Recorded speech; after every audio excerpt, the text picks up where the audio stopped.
Megillat Esther, which we're learning on an advanced level with advanced texts, including the Talmud and the Midrash.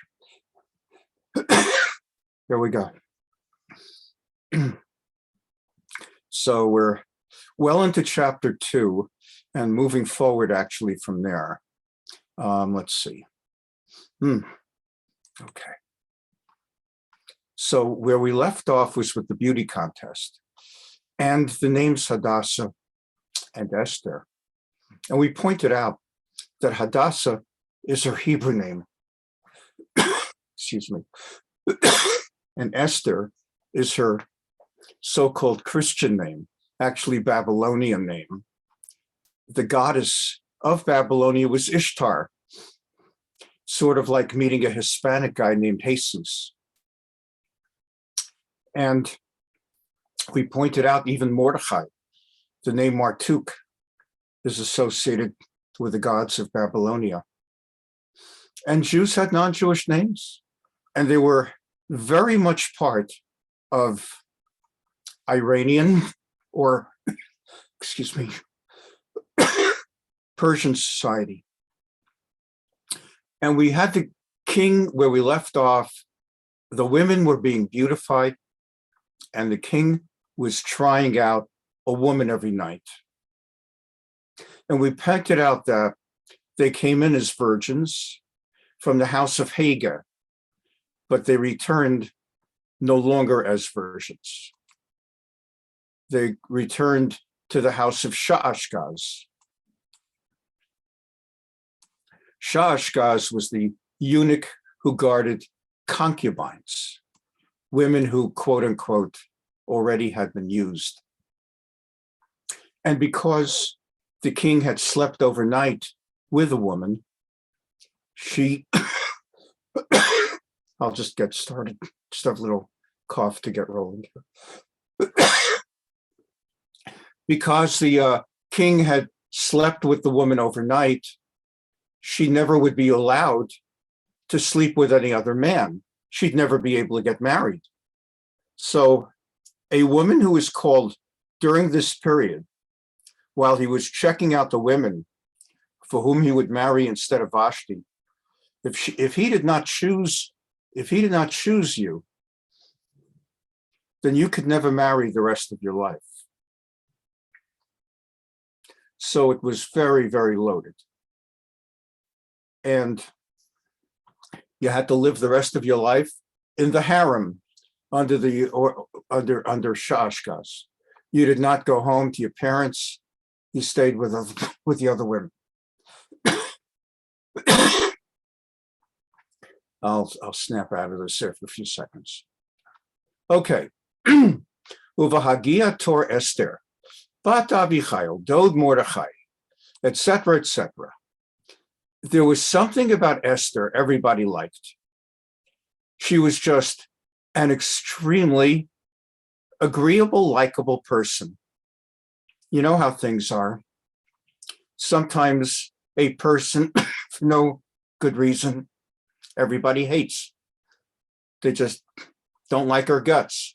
And sometimes certain people have winning personalities. No one knew she's Jewish.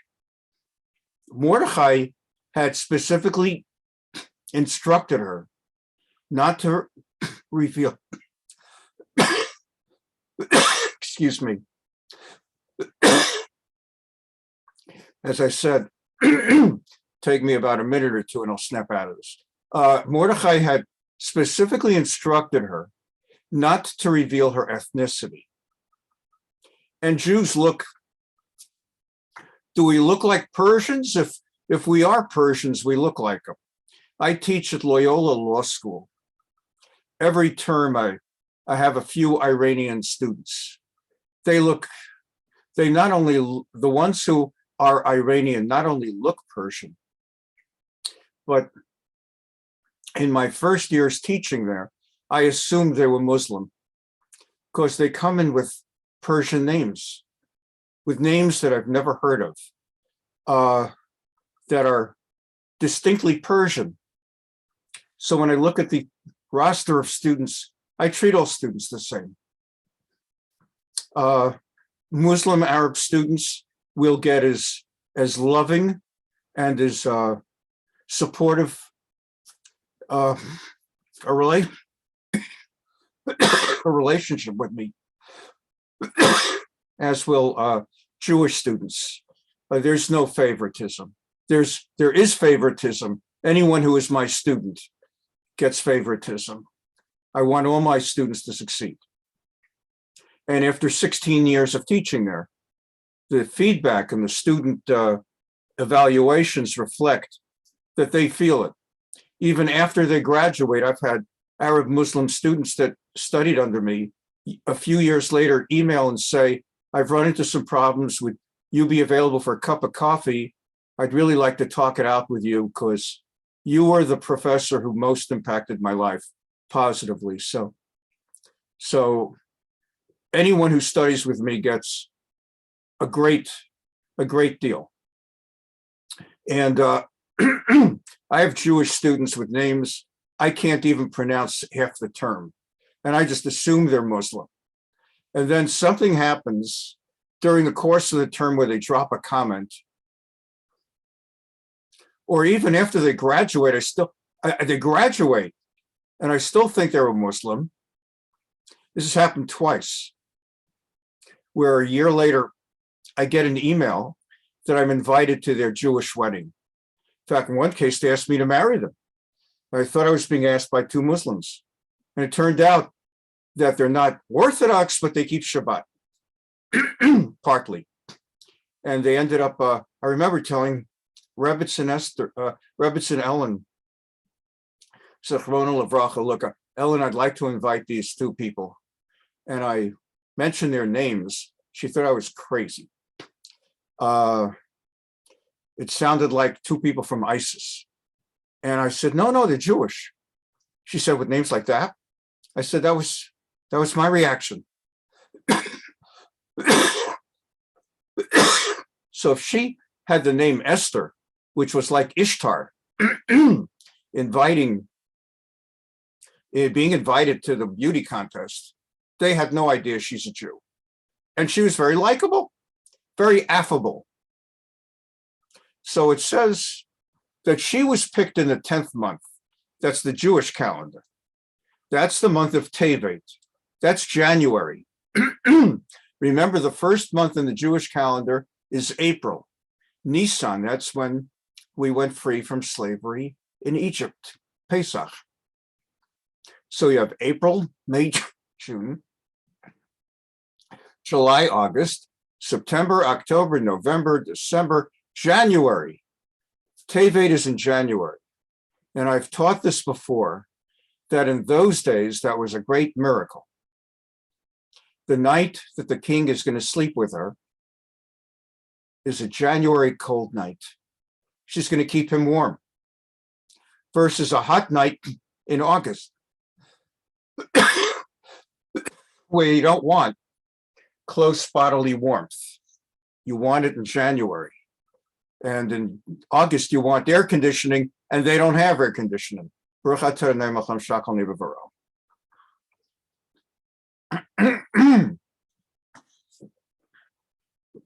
So she's called in January, and he loved her more than all the women he's tried out, all the virgins.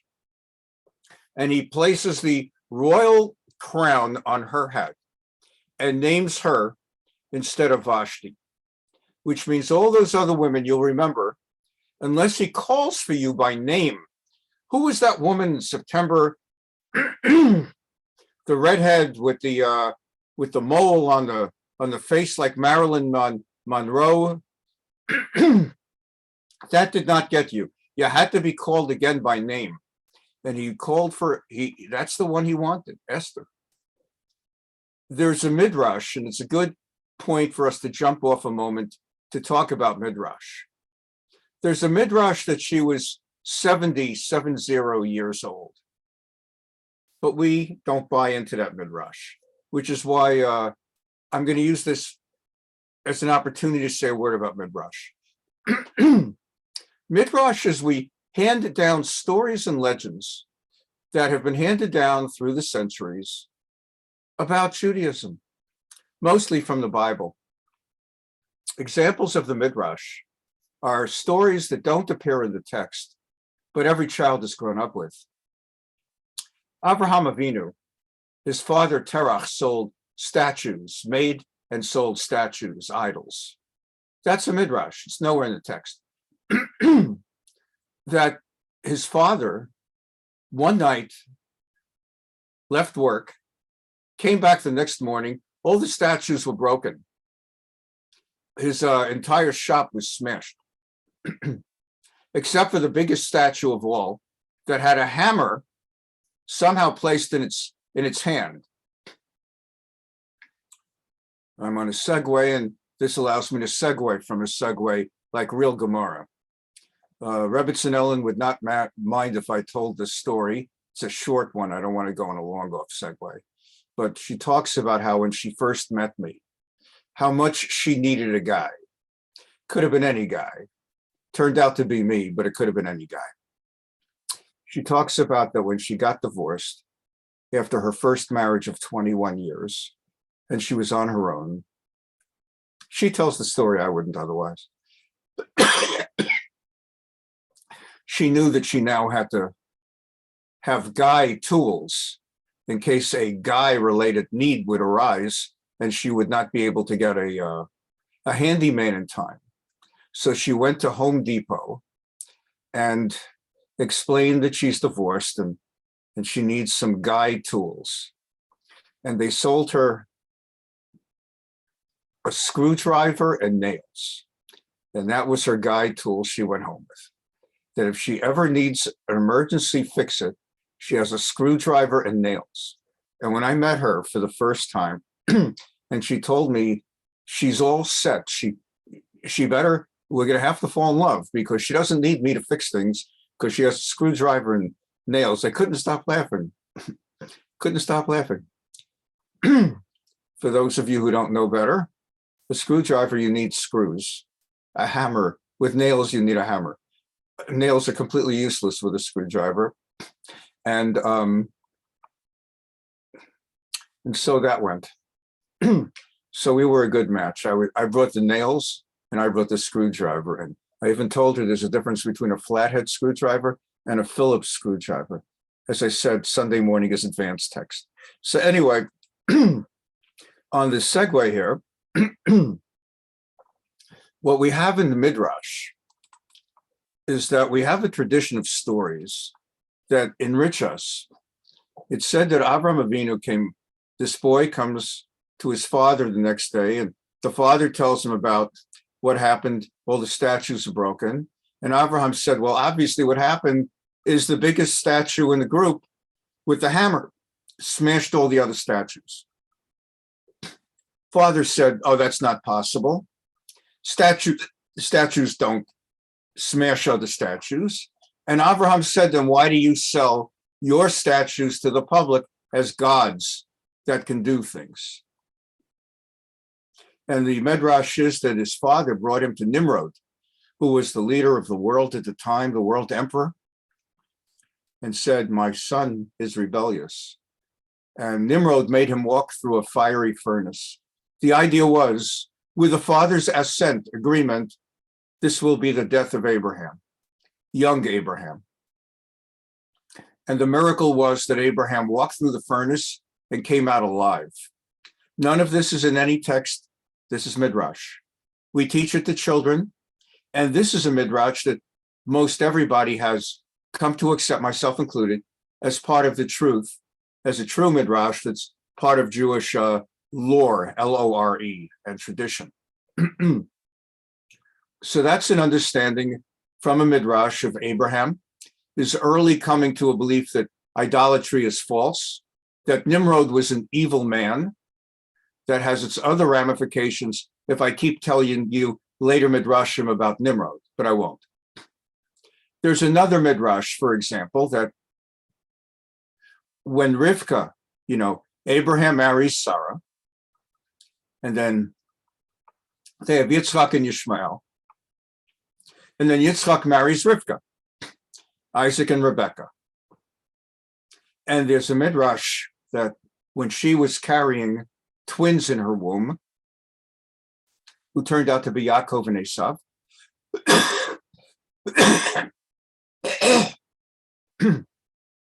whenever she passed a house of Jewish learning, not that there really were many yeshivas in the time of only Abraham and Yitzchak, how many yeshivas there?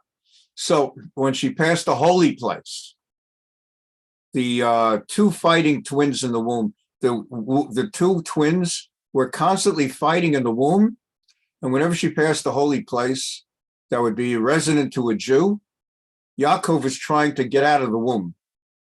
Come, let me start living. I want to go into that place.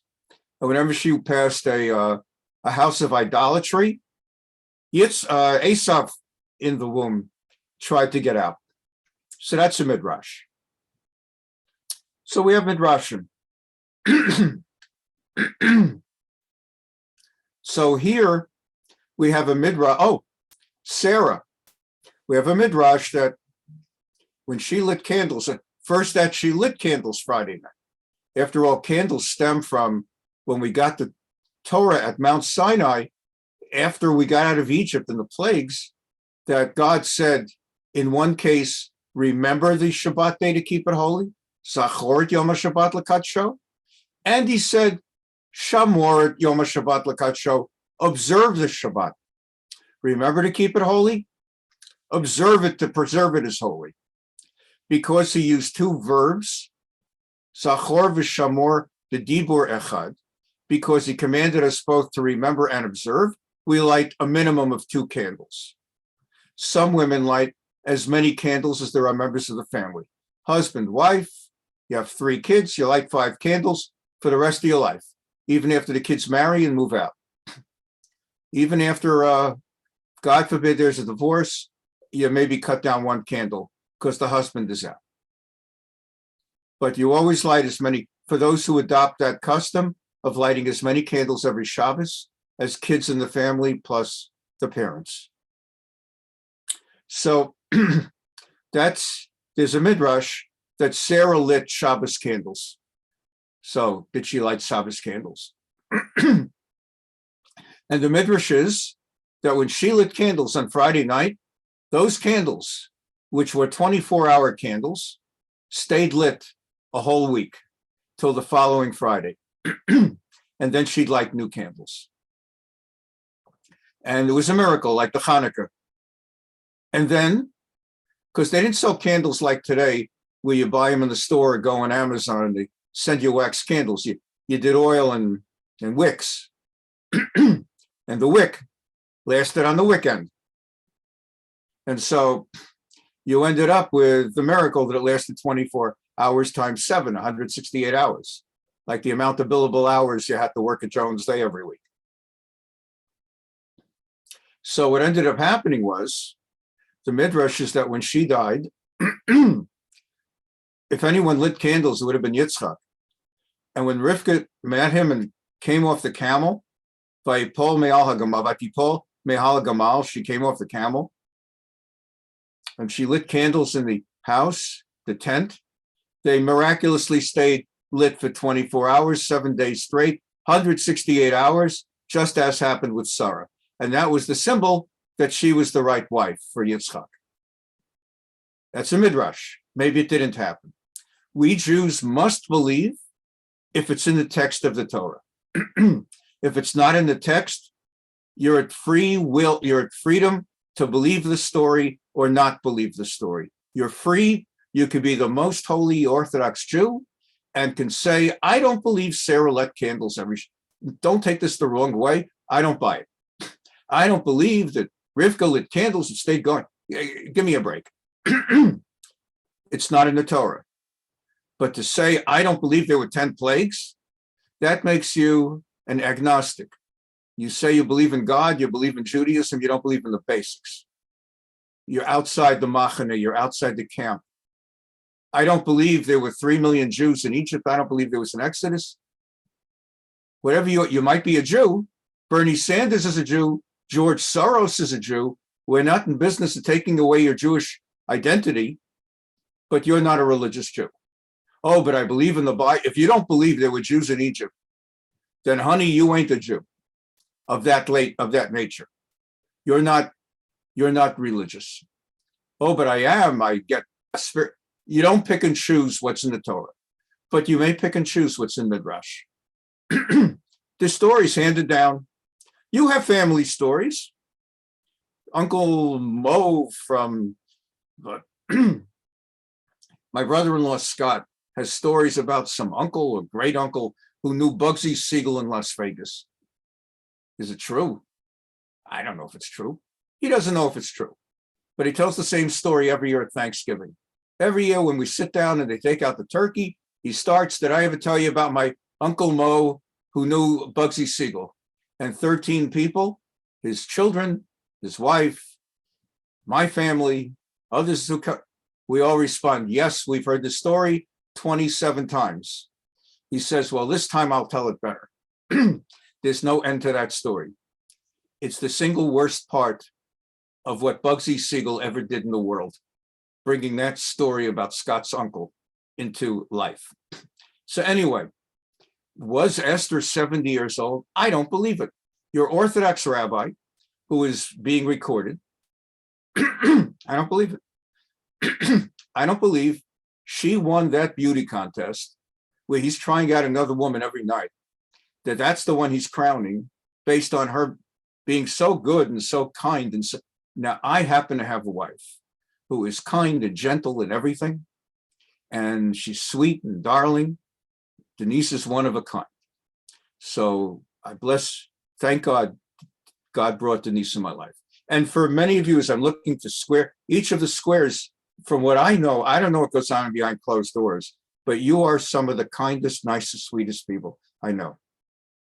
But would a king in his 50s or 60s, whatever he was, pick a 70-year-old lady? I don't buy it. And neither do most of us.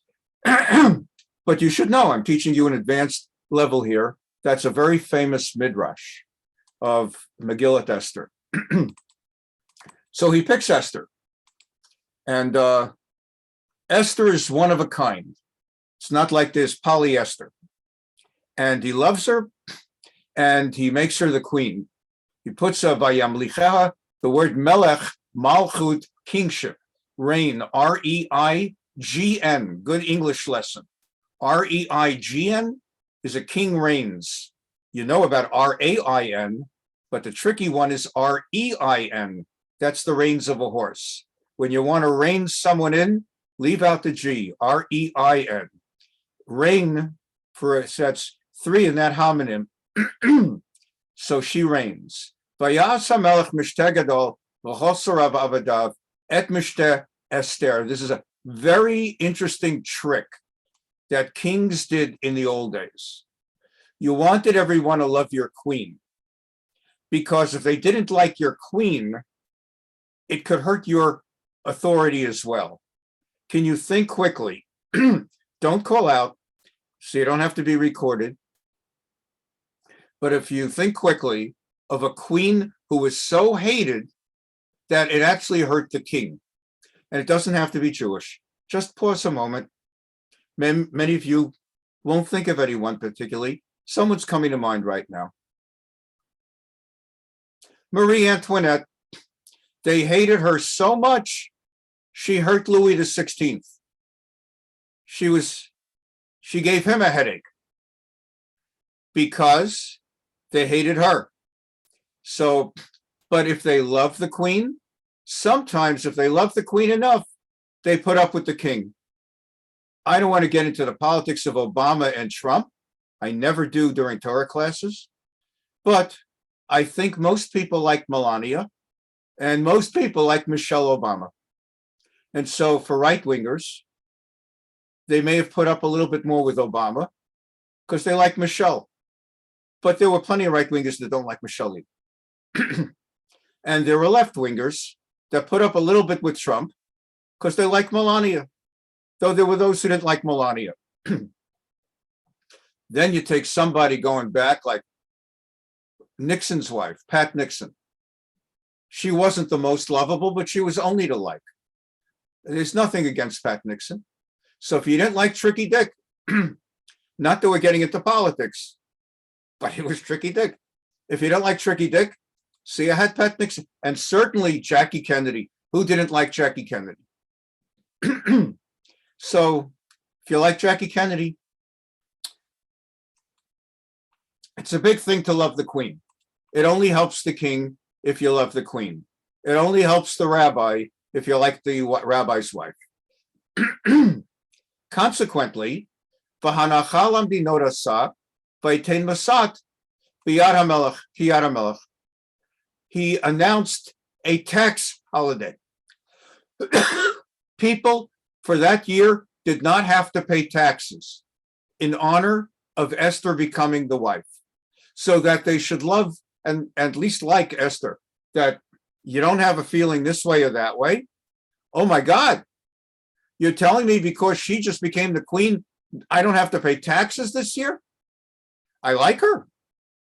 And that's what the king did to help enhance, even though you had no reason per se to like her or to dislike her, but to add to the liking her. She should not be a Marie Antoinette. She should be more of a maybe Eisenhower or a Jackie Kennedy that you would like, Lady Bird Johnson, these kind of like women who, I don't know, may as well like them. Why not? The media did a job trying to make Nancy Reagan into more imperial a person. They tried to get people not to like her. They did stories on her. They tried to portray her as imperial. Very unfair. But everybody liked Jackie Kennedy. So, same thing here. They tried to make Esther beloved. Uvehika veitz betulot shenit, uMordechai yoshev b'shar hamelech, ein Esther magedet moladata v'et ama. Esther was like those Iranian students I have in law school. You can't tell a Jew from a non-Jew until they invite you to their Orthodox wedding with Rabbi so-and-so, and they ask you to be one of the witnesses. That's when you find out they're Jews. Other than that, I don't say this to be disrespectful at all, God forbid. I'm not making fun, God forbid, but the Persians, they have those thick eyebrows. I'm not, God forbid, making fun. Everybody's got a different look. You know what I mean about those thick eyebrows. Those Jewish students, they look Persian. They look exactly the same. And then it's, as I say, one day you find out, son of a gun, they keep Shabbos. They keep kosher. They're asking you a halachic question about Pesach. It's blows your mind. Okay, no one knew where she comes from. And the Gemara teaches, why is that important? Number one, she does not cause anti-Semitism. No one's walking around saying, well, I would like her. She brought about a tax remission, but she's a damn Jew. No one's thinking she's a Jew. And they are not only that they don't think she's a Jew, the Gemara says something very interesting about her. Everyone thought she was from one of the 120, it says he was king over 127 provinces. And everyone thought she was the queen, that she came from their province. If I was from Hodu, India, I thought she was from India. If I was from Kush, Ethiopia, I thought she was from Ethiopia. Wherever I came from in the greater kingdom, I thought she was a landsman, that she came from my particular province. Everyone thought she's one of them. Unbelievable thing. So they liked her. Ka'asher tzivala Mordechai, Mordechai told her, don't let people know who you are and where you come from.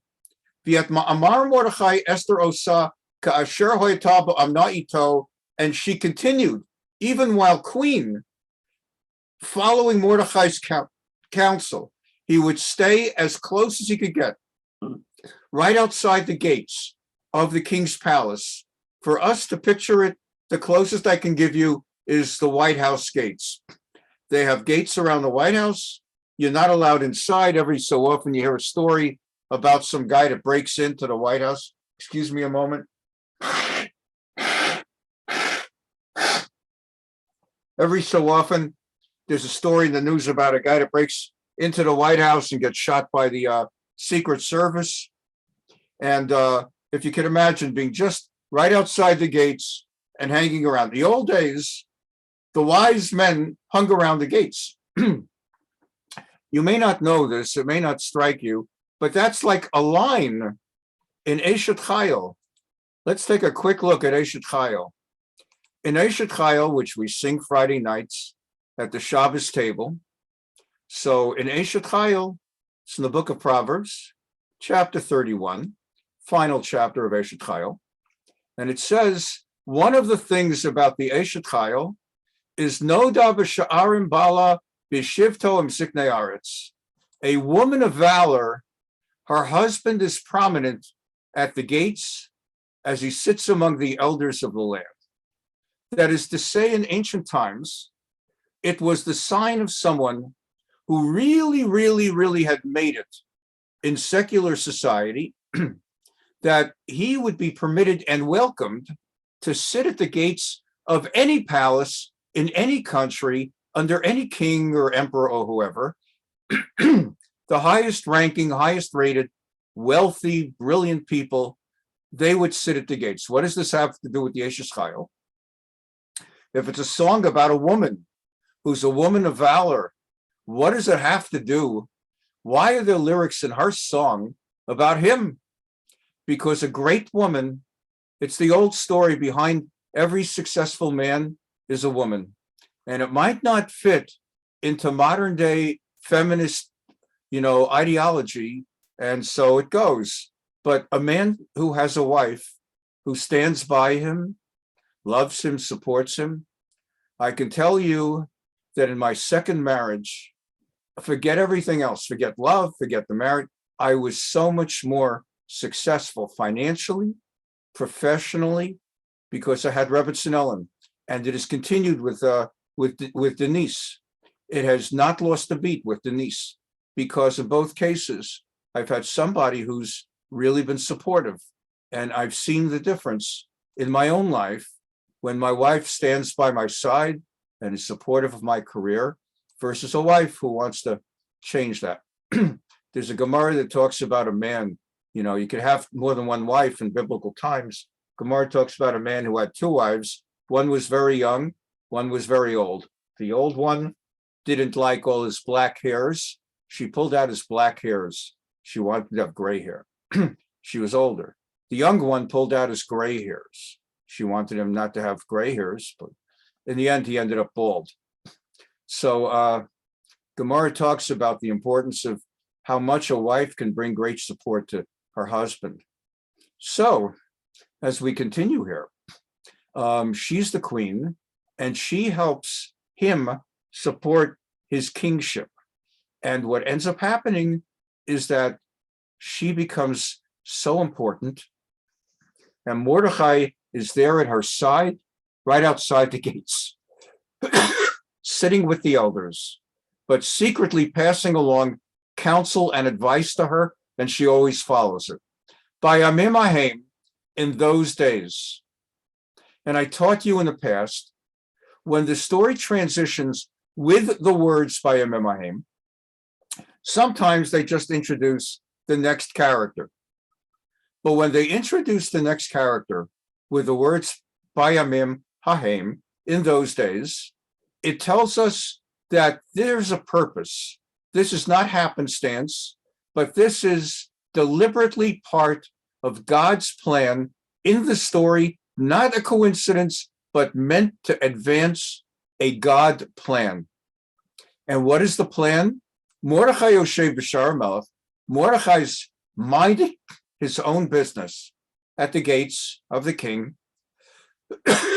Kotzaf Bigtan V'Teresh Shnei Sorisei HaMelech Mishomrei Hasaf Vayavakshu L'Shloach Yad B'Melech Achashverosh.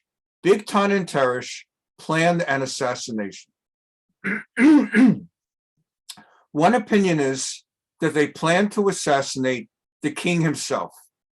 The other is that they were planning to assassinate the queen. The Gemara goes in greater detail and explains that the two of them had been the highest ranking of his closest allies, his closest advisors, and he consulted with her on everything, the king. After he married Esther, he stopped consulting with them and he started consulting with her, and they resented it. One opinion is that they decided to assassinate her so they would return to their positions as the king's highest position and ranking advisors. And the other opinion is if they would only assassinate her, they knew their heads would be on the chopping block, so they tried to assassinate him. The Gemara says that they plotted without whispering in a foreign language they both knew. You know, there are 127 provinces, and they both came from a province that spoke a language in which people were not conversant in Iran, in Persia. So they did not bother hiding their foreign language. And they were not aware that Mordechai uniquely among people in Persia knew all the languages. He knew all 70 dominant languages. You see, I taught you last class from a Gemara that he was, and from the books of Ezra, Daniel, Nehemiah, I taught you that he was among the men of the Great Assembly, Anshe Knesset Hagdolah, who had been exiled first from Eretz Israel into Babylonia, and later he came back out of Babylonia and worked his way to Persia. So I taught you he was one of the men of the Great Assembly, the only one who essentially was in Persia. Most stayed in Babylonia and worked their way back to Eretz Israel under Ezra and Nehemiah. Well, many of them stayed in Babylonia, but he went to Persia. And so, because of his unique status as a leader among the Jews, he made clear that Esther should not divulge where she comes from, but everyone knew he's a Jew, Mordechai HaYehudi. And they did not know that one of the requirements as a member of Anshe Knesset Hagdolah, men of the Great Assembly, you had to know all 70 languages that then were dominant. How are you going to learn so many languages? You have to be a linguist. Today's class, I don't say that's part of being a linguist, actually. It's not a requirement. Today's class, one of those in attendance is Dr. Lisa Pearl. Dr. Lisa Pearl is actually a professor of linguistics. And so I've never fully asked her every detail of but part of linguistics is knowing the science of languages. And that does not require that she knows 70 languages, but there are certain concepts in language that are shared by all languages. And that's part of the doctorate she earned, and she's a professor of linguistics. In the same way, Jabotinsky, Ze'ev Jabotinsky, who primarily is known in Jewish history as the ideological founder of the modern concept of Jews fighting back. He lived in Odessa during the 1905 Odessa pogroms, became so concerned that Jews did not fight back that he formed something called the Haganah, the Jewish Defense Organization.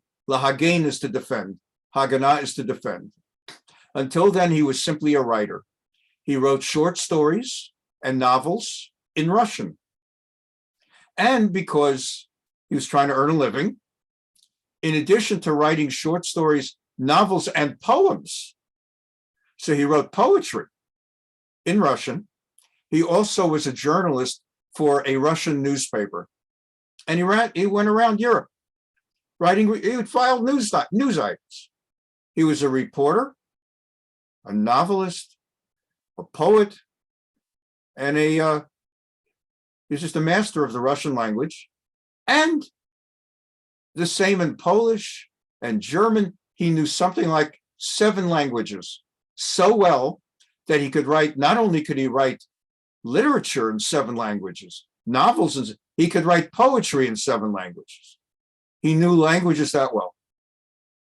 And he gave all of that up when he saw the doom that faced Jews because they don't fight back.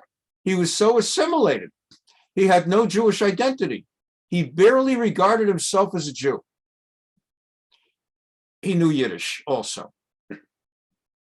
And in World War I, which was only 9 years after the 1905 Odessa pogroms, he went to Britain. He knew English also.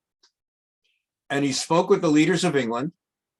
And he asked the British leaders, if I form a Jewish legion, a legion of soldiers who are Jewish from around the world, and if they're willing to form a legion to fight under the British flag during World War I, what will you give us after World War I? In fact, here's what I'd like.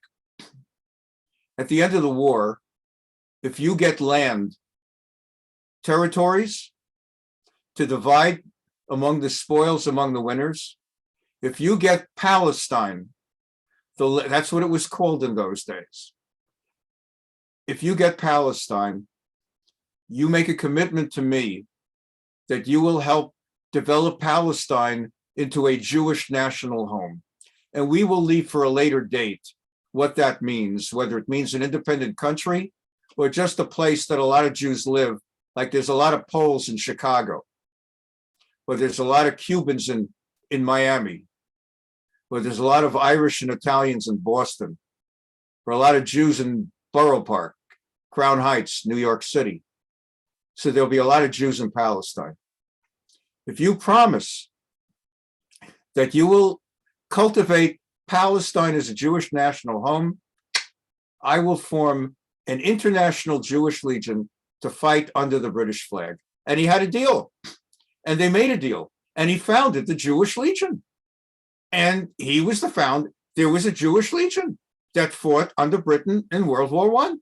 Jews from America, Jews from other countries where they were not already conscripted to fight in their American army, because America was a little bit complicated. It wasn't like World War II. When Woodrow Wilson brought us into World War I, it was not initially that the United States joined World War I. We joined late. So until we joined, once you join, you got to fight for America. You don't go fighting it. But until then, nobody had to fight. And a lot of Jews volunteered to fight in the Jewish Legion. So this poet and journalist and writer and suddenly became obsessed, absorbed with the idea of the fighting Jew. And there was the Jewish Legion.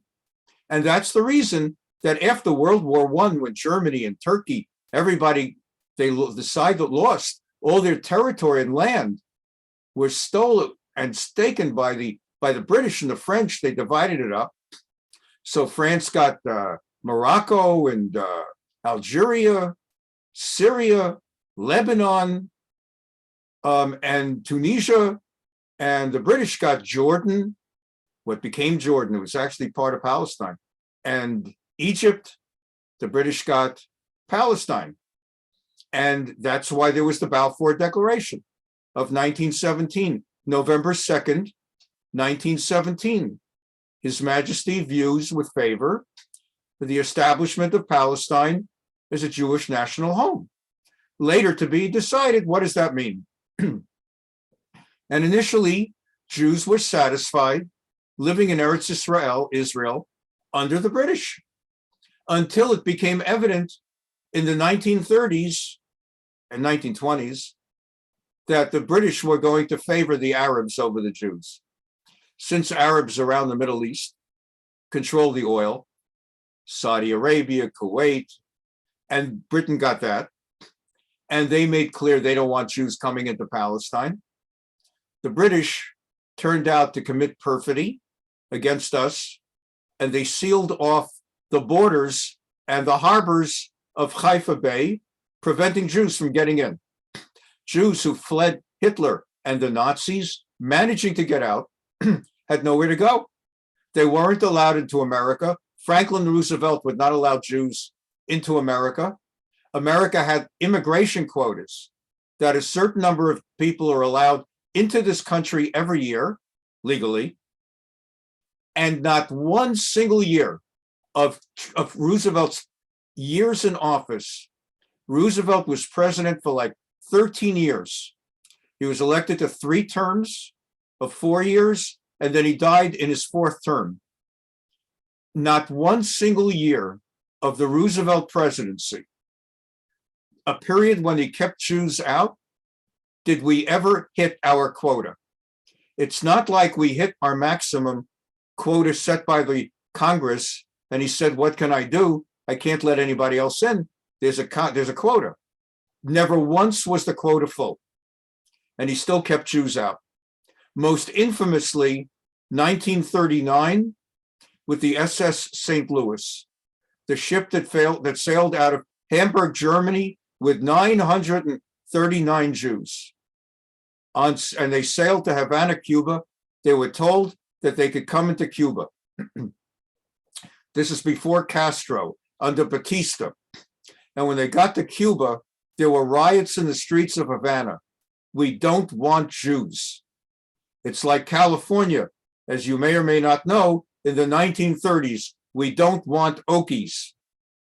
Many of you may not know, America had these dust storms that caused such disruption economically in middle America that people from Oklahoma, specifically Northwest Oklahoma, fled Oklahoma to come to California to start again. And people in California got sick of it and started keeping Okies, people from Oklahoma, from coming into the state and taking jobs and pushing down wages.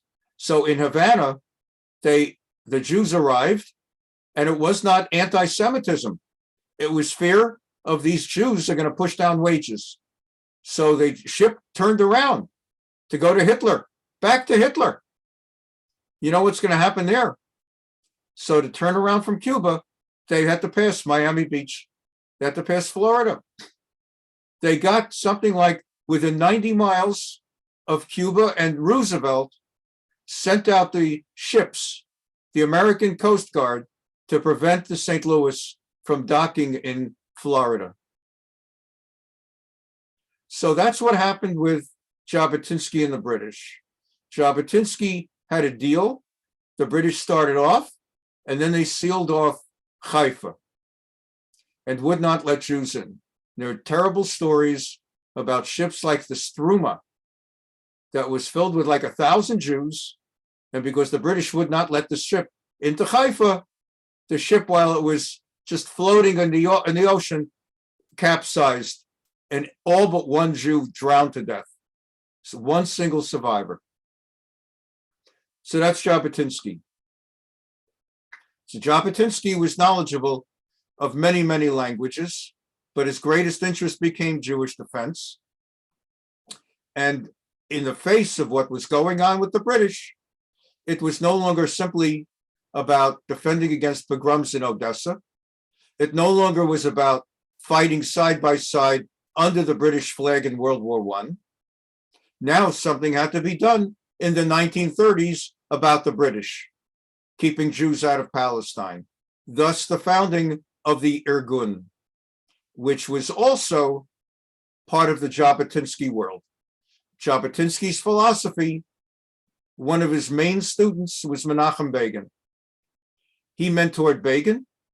Begin, inspired by Jabotinsky's teachings and writings, was the commander of the Irgun. And another organization underground, even stronger than that, though fewer in number, was the Lehi, which the international media called the Stern Gang. It was headed by Avram Stern, but its name was the Lehi. And its leader, it had 3 leaders, one of whom was Yitzhak Shamir. And that is the reason, after the State of Israel came into being, its early prime ministers, after the Labor Party, Menachem Begin, Yitzhak Shamir. These are not simply people who came from out of nowhere. These were legends who had been leaders of the Jewish underground who drove the British out of Eretz Israel. I get onto the historic segue. because I like to always use these classes to teach you additional things that no one else is going to teach. And it's a chance to learn it. And that's the style of Talmud. Not that I'm worthy of comparing myself to a Talmudic scholar, but that's the story. That's the way Talmud's taught with segues.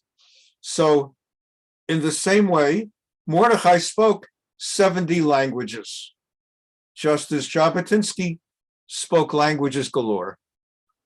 And as Bigtan and Teresh were plotting to murder the king and his queen, and they spoke loudly, they weren't hiding their language, Mordechai, uniquely among the men at the gates, understood what they were saying. Vayivada hadavar leMordechai, vayaged leEsther hamalka. And so Mordechai understood what Bigtan and Teresh were plotting, and he advised Esther, his niece, among his various daily counsels, guidances. I think you should know, Bigtan and Teresh, better tell the king. They're plotting to assassinate him. Vatomer Esther lamelech. Esther warned the king that your top two advisors are planning to kill you. Critically, b'shem Mordechai. And I taught this many times in the past. She gave Mordechai the credit. She said, Mordechai the Jew, she did not disclose he's my personal advisor because she's hiding her ethnicity and theology, her religion. Mordechai the Jew, he's the one who gave me the warning. Well, Mordechai the Jew, we don't know whether this is accurate. So they had to check it out. So they investigated. Vayevukasha davar be'imatse. So they got the secret police to investigate. Son of a gun, there's an assassination plot. Vayitalu shnehem al eitz. So the two of them were hanged on a tree. The gallows was the main form of assassination. In those days, they did not have other forms of assassination, of execution. The main form of execution was the gallows. They didn't have, gas chambers, firing squads. Maybe they did. What's his name? Henny Youngman tells 1950s joke, says, my wife, his wife jokes. She says, my wife. I said, why don't you ever cook anything? She says, because everybody else, so my friends have an electric stove. You never gave me an electric stove. I only have a gas stove. So I got her an electric stove. She still didn't start cooking for me. Now what's the problem? All my friends have an electric oven. You never bought me an electric oven. So I bought her an electric oven. She still doesn't cook for me. Still expects me to take her out every evening. I said, what's the problem? You want an electric stove. You want an electric oven. She says, yeah, but I have to stand all day while I'm cooking. So I bought her an electric chair. Anyway, so they didn't have different kinds of execution in those days. So they hanged him. By the way, in English, proper English, the hanging of a person past tense, they hanged him on the gallows. Laundry gets hung. Okay. And they had what they called chronicles. Here he says Book of Annals, same thing. Chapter 3. Chronicles are important to keep the story of the king's life, that there was a plot to assassinate, and Mordechai the Jew was the one who informed. Achar hadavarim ha'eleh. I just told you a moment ago, when you have any of these connections into a story, whether it says Achar hadavarim ha'eleh or by Yamim ha'hem, but when it doesn't just tell you the next part of the story, but what they do is they specifically have a transition. It's to tell you that God is making things unfold as part of a bigger story, a bigger plot.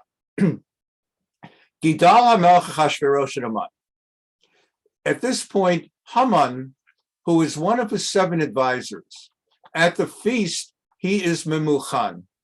In the listing of the 7 advisors to the king, it gives us the names, and it tells us one of them is named Memuchan. Memuchan. And all it tells us that he sat with Karshana, Shetar, Admata, Tarshish, Meres, Marsna, and Memuchan, his 7 closest advisors. And among the 7 advisors, the one whom he raised up highest now is Memuchan, Haman. Haman is from the Amalek family. You know, the Jews are at eternal war with Amalek. Thing is, we don't know anymore nowadays who stems from Amalek. We can, by reverse, figure out who does not. Some of our worst enemies could not possibly be Amalek because they trace to other people, like, let's say, the Muslim Arabs who are Islamist, anti-Jewish. So they trace back to the Ishmaelites, and they're not from Amalek. But Hitler, Germany, we don't know. Maybe they were from Amalek. So Haman is from Amalek. It's the first time during the public reading that people make the noise. The halacha, by the way, you should know, the way it's done, in some communities, it's not very disruptive. Sephardim, their tradition is they make noise only 2 times during the entire Purim Megillah reading, at the first mention of Haman and the last mention of Haman. Ashkenazim, they do something every mention of Haman throughout the entire Megillah reading. Many people use the grogger. That's the standard noisemaker. Some people come with a pot and a ladle, and they bang their pot with a ladle. A more quiet version you see in a lot of yeshivas, where the focus is on doing the mitzvah, but otherwise not being so disruptive. They write with a pencil the word Haman on the bottom of their shoe. And over the course of the evening, every time the word Haman is recited, they rub their shoe against the floor, so that by the end of the evening, either they've wiped out the name of Haman or they significantly have erased much of it. But that's the idea of Haman. I remember back, I date myself, in 1980, I began my rabbinic career. I was ordained a rabbi at Yeshiva University, Rabbi Yitzchak Elchanan Theological Seminary. In English acrostic, it's for short, it's known as REITS. And I was ordained at REITS 1981 in March, but about 5 months earlier, the shul already had me working. We know you'll be ordained in 5 months. We need you now for Rosh Hashanah. So for the first 5 months, I was not yet an ordained rabbi. But anyway, it was Jersey City, New Jersey. And I very rapidly developed a very close friendship with the mayor of Jersey City. It's a long story. I won't go into it now, both because of time in general, and there's just enough segues for one class. But anyway, Gerald McCann was the mayor. He was the youngest mayor in the history of Jersey City, and we hit it off. We just hit it off. We met at some Jewish thing. He had just been elected. He had no real connection with the Jewish community other than his closest political advisor, Aaron Schulman, happened to be a Jew, but he had no connection with the Jewish community. And Aaron and I also hit it off. So Aaron introduced him to me, and we became very close friends, like a 30-year-old rabbi and a 30-year-old mayor. And it was beyond Jewish, but it also helped the Jewish community of Jersey City. I asked the mayor, have you ever been to a synagogue? He said, no. And I invited him for Purim. I said, because I figured to invite the mayor, he's Irish Catholic. Never, if I invite him, he's going to come. He's going to think he'll insult me. And I really should bring him one time to my shul. So I decided I'll bring him for Purim night, where it's, you know what Purim is. So instead of him sitting there for like Kol Nidre or Yom Kippur, he'll sit during Megillah. And I said to him, bring a noisemaker. And of course, what does he know from shul? And what does he know from Jews? He knows from church. You don't go to church Sunday morning with a noisemaker. So thank God, because if they did, they'd probably make noise every time they say Pharisees. If you think about it, Gamzula Tova, just as best. So anyway, he comes, he was quite startled about how every 3 minutes, everybody starts with the noise. I had to explain to him, he said, this is how Jews worship. I had to explain to him. It's not how it's just Purim. I explained the whole story. We only do it when we mention Haman. And he later introduced me to Christianity, to how they do it. He invited me. It was the night of December 24th, 1980 or 81. And he wanted to discuss a political matter he wanted to advance in Jersey City. And he was looking to find a few minutes to talk to me. And he had a busy schedule. He said, I hate to do this, Rabbi, but would you mind accompanying me? I have to go to 3 Christmas parties tonight. There won't be anything Christian, any Jesus. I just got to go to 3 Christmas parties. Would you mind coming with me to the parties and in the car and the way? We'll talk this through. And I didn't know from Christmas parties, never went to any before, never have gone to any since. And I said, sure, whatever you like. I just don't want to get involved with Christmas. He said, don't worry. I mean, we'll have a Christmas tree, but you don't have to. So anyway, he takes me to the first party. In those days, I was cute. I was 30 years old. I was cute. This woman comes over. She kisses me on the lips. Turns out I'm standing under the mistletoe. I'm wearing a yarmulke, for God's sakes. I'm wearing a yarmulke. She comes, she kisses me. So it's like I'm a rabbi. I'm an Orthodox rabbi. I don't go around kissing women. I kiss my wife. That's it. I don't go around kissing people. So I asked the mayor, so what's going on here? Well, she said, you're standing under the mistletoe. Don't stand under the mistletoe. They'll leave you alone. So now I know if you're ever at a Nazi party event, just stand under the mistletoe. They won't kill you. So see what you learn in these Sunday classes? Do you notice those words, Kori Mushtachavim? V'anachnu korim u'mishtachavim u'modim lifnei melech malchei hamlachim hakadosh baruch hu. That's from Elena. We bow down to only one. We bow down to the God of Israel. And that's why we do not get on our knees in the presence of any human being. It's a Jewish thing that no one should bow down, but some people jokingly, or they do bow. You know who bows? The Muslims bow, not to people, but to Allah. They actually believe in the same God creator we do. They call him Allah. We call him Hashem, Adonai, Elohim. I say those words instead of Hashem Elohim. I'm teaching Torah. The Muslims believe in that. Muhammad is not a God. He, rather, they believe, is the special messenger of God, of Allah. The famous statement, it's a one-sentence statement of the Islamic faith. There is no God but Allah. So, or Allahu Akbar, Allah is great. That's what they chant whenever they commit terrorist attacks. So they bow 5 times or something. There are 5 prayers every day. And that's why in Hebrew, the Hebrew word for a mosque is a miskad. Miskad literally translates to the house of prostrating, because they prostrate. Miskad, house of prostrating. The Hebrew word for a church, knesiyah, which means the place of assembly, very similar to the Hebrew word for synagogue. Beit Knesset, knesiyah, but not to mix up the two. One is a church, one is a shul. So the people were commanded by king's orders that they must bow on their knees anytime Haman passes. One way to avoid that is don't hang around places where Haman is going to pass. However, Mordechai uniquely is always at the gates of the king.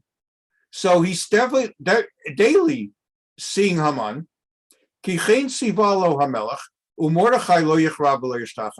Mordechai uniquely will not bow down.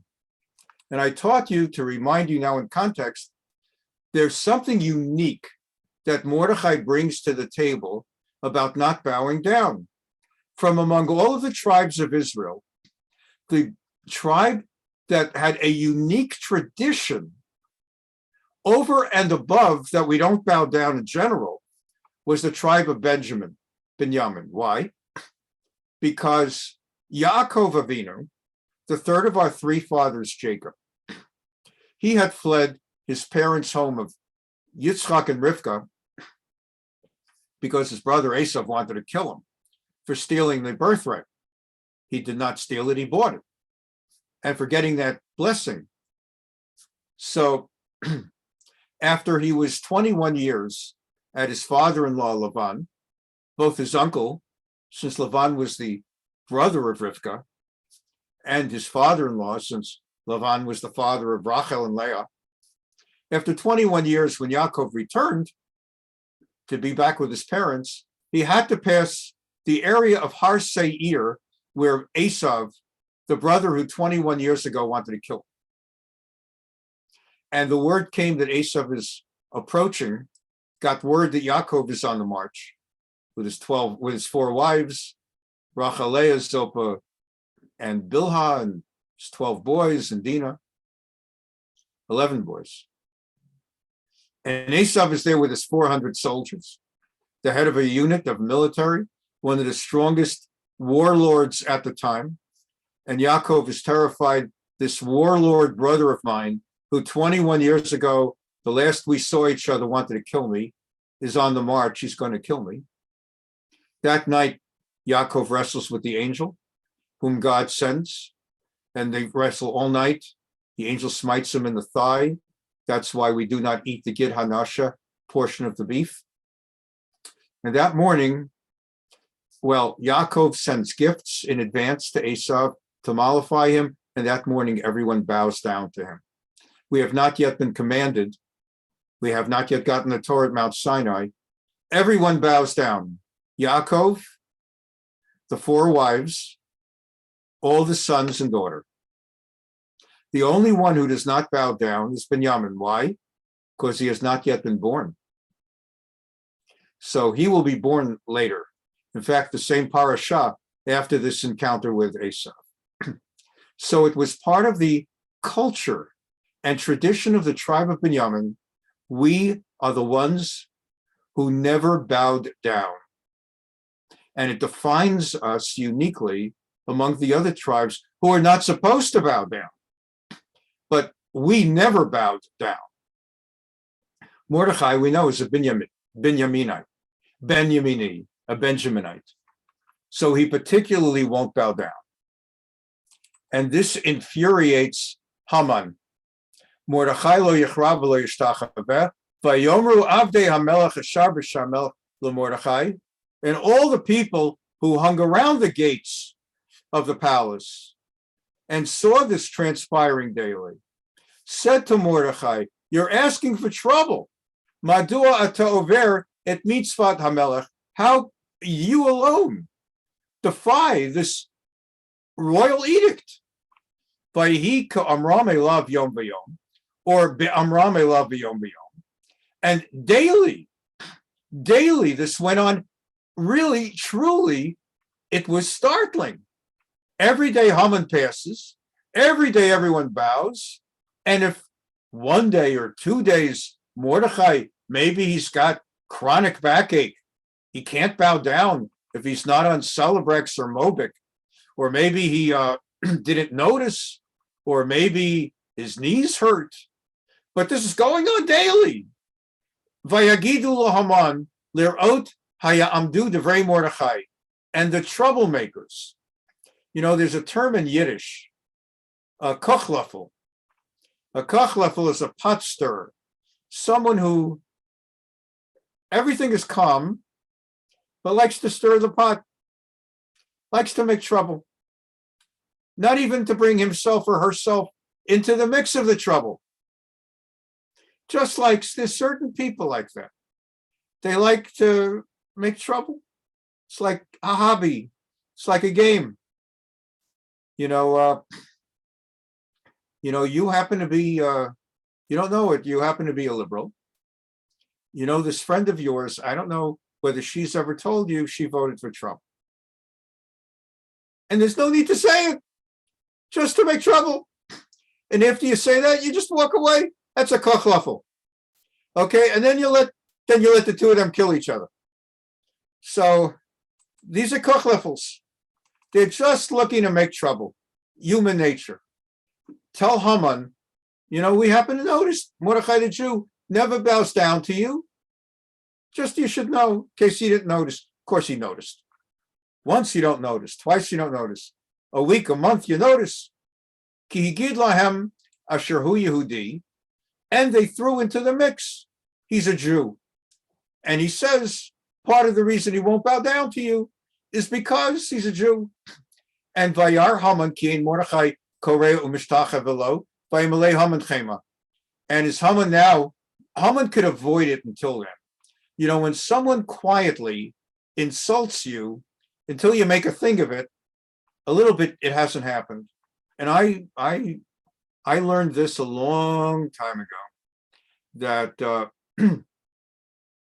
thank God it does not happen often in Orange County, California, but once every 2 years or so, I'll be walking to shul on Shabbos.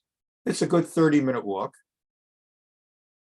I'm walking in Orange County, not a lot of guys with yarmulkes, like none, except for Rabbi Senior, Rabbi Tenenbaum, and yours truly. And I'll be walking down Michelson, and a car passes by, and they yell out, "Jew bastard!" And anti-Semite, see yarmulke. So what's the proper response? He's driving 30, 40 miles an hour the other direction, and right after they yell that out, they shoot up this 70, 80 miles an hour. Brave bullies, what they are. So the best response I learned is no response. Because if you turn around and you say, "How dare you," you say, so now they know they got you. But if you don't respond and you keep walking, they don't know whether you hurt them. And if you didn't hear them, it didn't land. It's nothing. So once in a while, if a guy's looking you at the face and says, "Jew bastard," then you have to deal with it. You have to hit him. Even if he's bigger than you, you have to hit him. But if he's, or at least, unless you have something better than to hit him. But Haman maybe was deciding, I'm going to make believe I don't notice. But now that the kochlefels are deciding to have to make a thing about it, and he cannot ignore it anymore, now he's got to deal with it. So he's so powerful that he's the second in the kingdom, and he's got the whole place bowing down to him, and one guy defying him, and he's not doing anything about it. And we're winding down this morning with this. He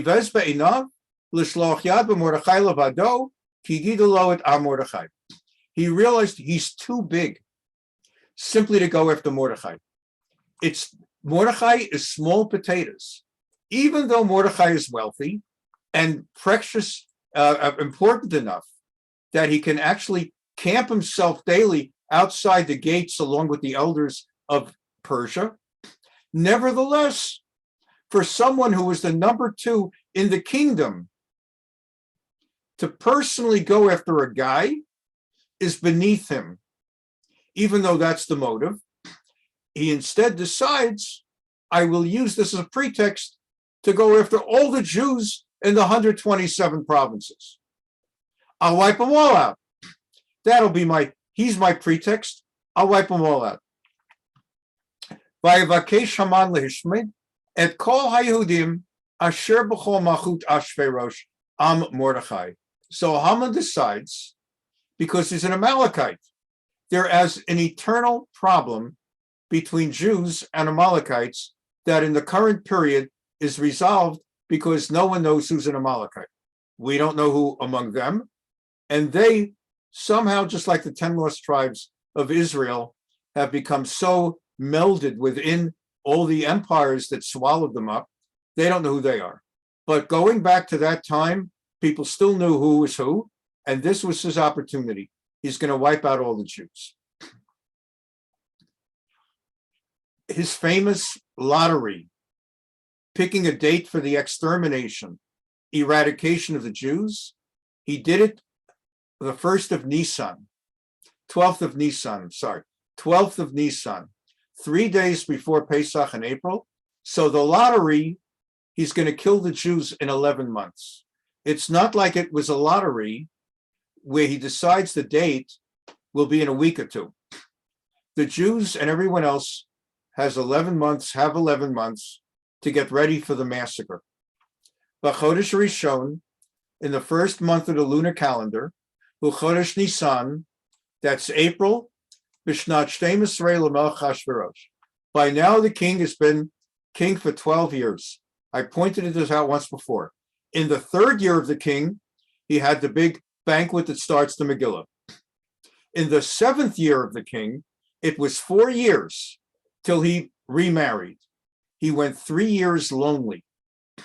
And it was only in his 7th year, he couldn't take the loneliness anymore, that his advisors recommended he should taka marry, and that's where he marries Esther earlier in today's class. And then Haman is his assistant number 2 for 5 years until this happens. And he can't take it. Poor, that's where the word Purim comes from. He makes a lottery, a random drawing. Hu hagoral lifnei Haman. And his lottery is several steps. He takes like a big fishbowl with papers in it of the numbers, let's say 1 to 30, to decide which day of the month. And he picks 13. Umei chodesh l'chodesh. And what month? And he picks the month of Adar. Shnei Mosar chodesh. He picks the month, the 12th month of the year, the month of Adar. And he decides that's it. On the 13th of Adar, that's the day. Next week we begin. He goes to King Achashverosh and requests a formal edict from the king permitting him to organize anti-Jewish pogroms that will eradicate all Jews in the 127. He is the original Hitler, because even the Paro of Egypt only wanted to destroy the males, the boys, not the girls. Some say, based on how you read the Haggadah on Pesach night, that Lavan wanted to destroy everybody. But Lavan wanted to destroy Yaakov, let's say. But now we're already a nation of millions. We're few in number compared to others, but there are millions of us, and he wants to wipe us all out in one day, the 13th of Adar. And with this, we're going to wind it down today. The Gemara tells us he was trying to pick a month, and he liked that month.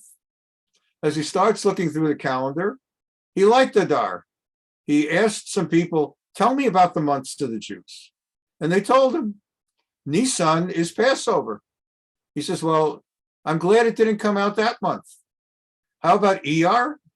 And they told him, Iyar, there's other happy things on Iyar. And nowadays, by the way, it just so happens, Israel Independence Day is Iyar, Yom Ha'atzmaut, and Jerusalem, United Jerusalem Day, 6-day war. Jerusalem was reunited the 28th of Iyar. What about Sivan? Shavuos is on Sivan. Oh, that's a happy time. What about Tammuz and Av?